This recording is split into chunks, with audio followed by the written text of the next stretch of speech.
Hey guys, Coach Amy here. For those of you who don't know me, I'm a holistic health coach specializing in weight loss with pre-diabetic clients. I'm also a PhD student of integrative and functional nutrition, minoring in mind-body medicine.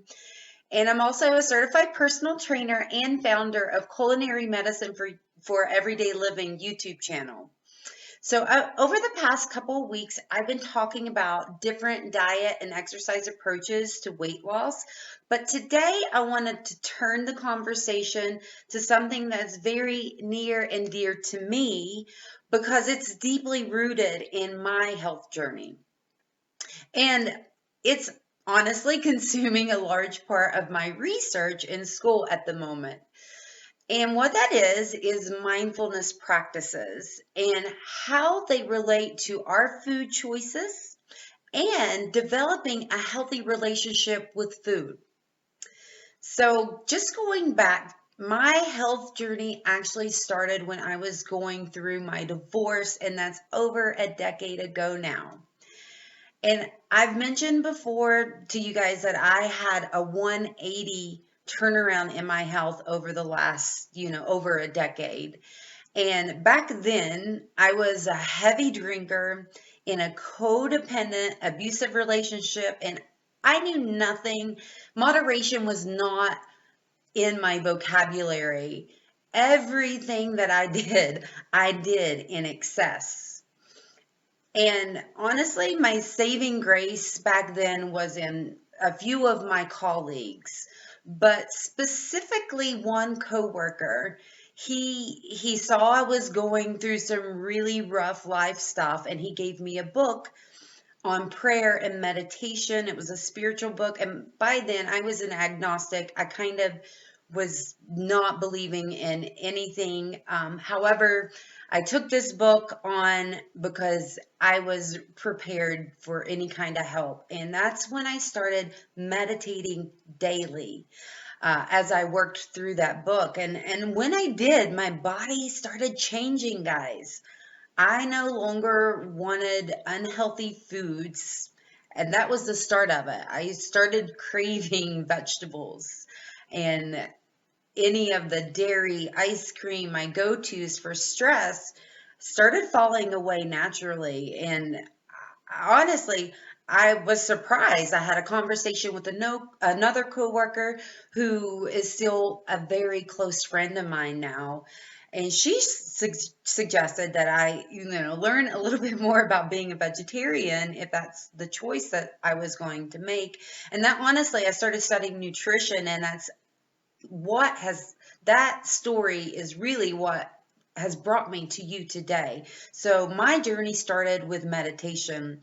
Now, I've learned a lot more about different types of mindfulness practice over the years since then and have incorporated many different types of mindfulness practice. And in fact, I was even a Tai Chi instructor at one point. But really, what I learned is nutrition heals and the mind body connection is real. So all we need to do is to begin to tune into our bodies. And really, in grad school, this is a topic of interest to me. I want to learn, I want to study it more, and I want to share with you some of the things that I'm learning.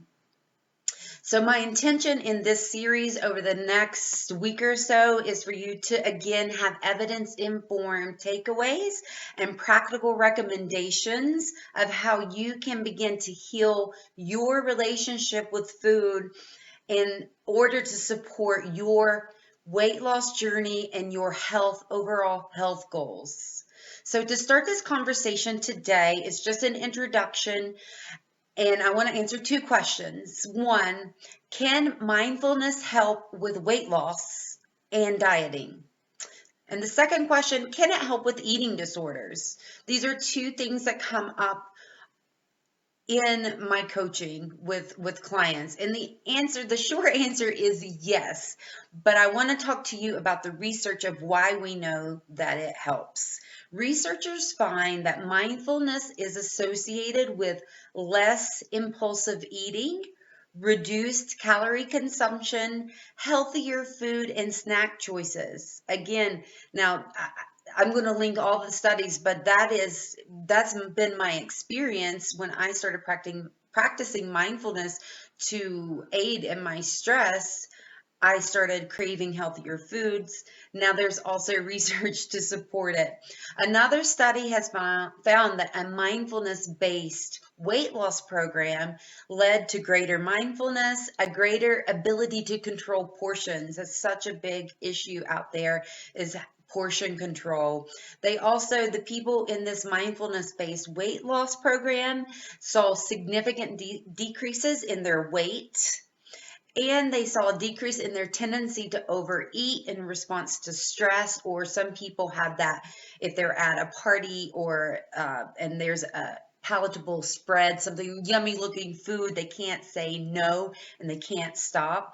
They saw a reduction in binge eating, a reduction in their depression scores, a reduction in the way they perceived stress in their life, ability to tackle those life stressors more readily.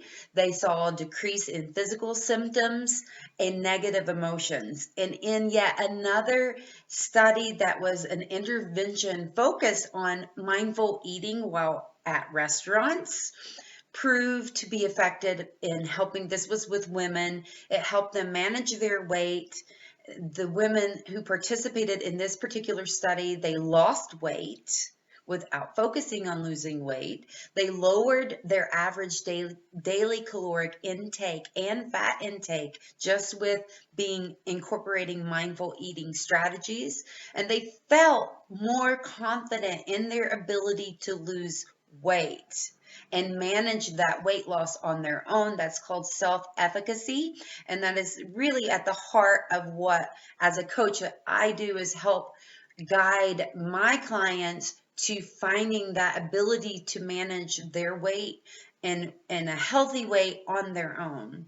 So the next question is, can it help with eating disorders? And the research says yes, mindful eating is also an effective way to help those suffering from eating disorders.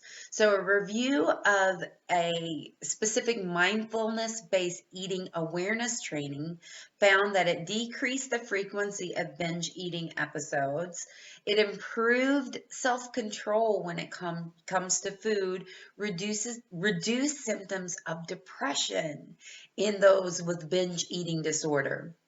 Another review, systematic review of 14 separate studies, ultimately found that the mindfulness practice is effective in reducing binge eating and emotional eating. So often these are topics that come up in my practice, that we look at incorporating these approaches in, which I'm going to start to get into in the next few days. Over the next week or so, I'm really going to give you strategies, what these strategies are that they are using, that are science and evidence informed. So really, these studies that I mentioned today are just the tip of the iceberg of why this topic is important when it comes to losing weight and achieving really your health goals, because weight loss is really about promoting the health benefits of being at a healthy weight. So many long-term dieters struggling in an unhealthy weight, they've just developed stigmas when it comes to the word diet. It's become a dirty word. I mentioned that before, and there's a lot of negative emotions associated when it comes to even thinking about losing weight. And these negative emotions are counterproductive to creating healthy habits. They are barriers, the negative feelings. So mindfulness practices, they can help heal these unhealthy relationships that you have with food. And the big takeaways today is that the research says incorporating mindfulness practices into your weight loss journey helps in these ways. It helps you flip the script and create that healthy relationship with your food. It reduces impulsive eating, reduces calorie consumption. It It improves healthier snack and meal choices. You're making overall, like when you tune in with these mindfulness practices, you start to make healthier choices naturally. And the people who are involved in these studies and incorporated mindfulness practices had a greater ability to control their portions. They also experienced significant decreases in their weight, in their tendency to overeat in response to stress or that impulse when you have no control, when you see the food.